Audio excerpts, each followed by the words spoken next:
اب اگر ایک اور چیز، بعض اوقات ایسا ہوتا ہے کہ انسانوں کے زخم ہو جاتے ہیں، کسی انسان کو کوئی زخم ہو جاتا ہے اور زخم ٹھیک نہیں ہوتا ہے،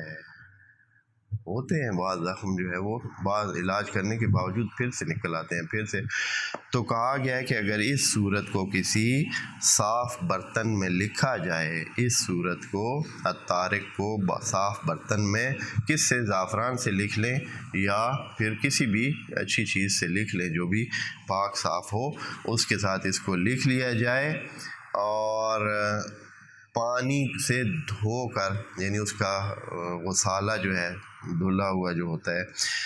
اس کے ساتھ اس زخم کو دھویا جائے تو وہ زخم ٹھیک ہو جائے گا، خراب نہیں ہوگا. اگر کسی اور چیز پر پڑھا جائے سورہ الطارق کو تو وہ محفوظ ہو جائے گی. اگر کسی چیز کو آپ نے محفوظ کرنا ہے کہ بھئی یہ آپ سے چھن نہ جائے یا اس کو نقصان نہ پہنچے تو سورہ الطارق کو اس پر پڑھیں اور آپ کو یہ فائدہ ہوگا کہ وہ آپ کے پاس رہے گی.